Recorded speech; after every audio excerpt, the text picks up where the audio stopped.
Gerald tonight. Joining us now to talk about the debt ceiling talks is D.C. Delegate Eleanor Holmes Norton. Congresswoman Norton, thank you for coming in tonight, as always. Of course. I mean, maybe you can paint me in with, I don't even know if it's a vast majority, but I think a lot of people feel like this is going to get done. It's just a matter of time. But it seems like a lot of henny penny, the sky is falling in the meantime. Do you get that sense on Capitol Hill that the American public is a little tired of the dramatics and just wants this thing knocked out?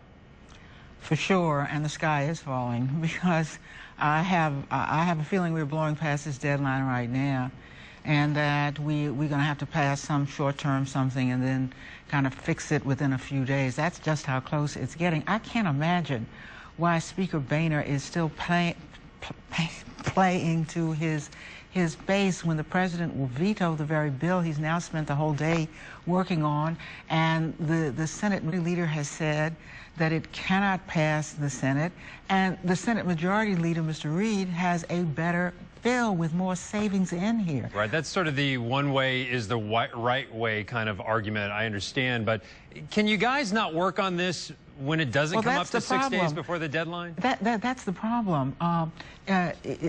We, of course, are working with the president. You haven't heard any Democrat say that there's anything he or she can't vote for.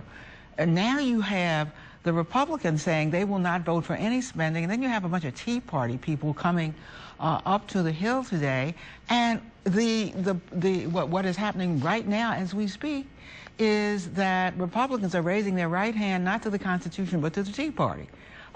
We don't do that. I think both sides are playing to their base. Oh, hey, wait a minute. Just a moment. When have you heard a Democrat say, I will not do any cuts or I will not do any spending? Harry Reid just now. Harry Reid said he will not vote for this plan. Not one Democrat in the Senate. Well, just a moment. Harry Reid has said, has a plan that has nothing but cuts in it and no revenues in it. Right, but that's everything that the Republicans said they wanted. Right, that's the other side of the argument, that the Democrats, whoa, and our camera's going crazy, Democrats are playing to their base, and they're not going to vote for anything that Boehner is suggesting. So on the contrary, Boehner is not suggesting as many cuts as Reid is, and Boehner is suggesting a bill that can't pass muster in the Senate, so why go through the exercise? Can't pass through a veto, why do it? Why aren't they sitting down with Harry Reid and trying to figure it out? And lastly for you, you held a press conference today to what you call to protest what you call is a strike against FAA funding and furloughs, and I'm curious as to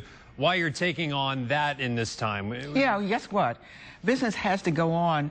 There's work on the floor every day, and yet there are 90,000 FAA and construction workers doing airport infrastructure who've been deliberately furloughed because the Republicans have insisted for the first time ever on a controversial provision in a 2-month extension that would have extended the FAA bill for 2 months while we try to work out our differences. Why do that? Why furlough people in the middle of the most fragile economy just as it's coming back?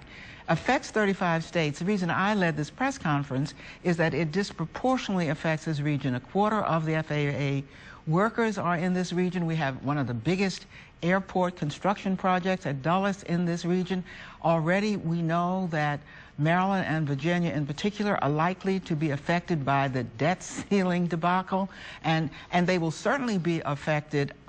You'll see it in, I think, the July unemployment figures if indeed these workers are out much longer. We have 5 days now. They've been out of work when a fix, and the Republicans are refusing even to meet to try to fix it. D.C. Delegate Eleanor Holmes Norton, thank you for coming in tonight to hope things work out up there on the Hill in the next couple of days. Sooner than later, we would like. Just on the outside looking in. For sure. Thanks for coming in. The Army General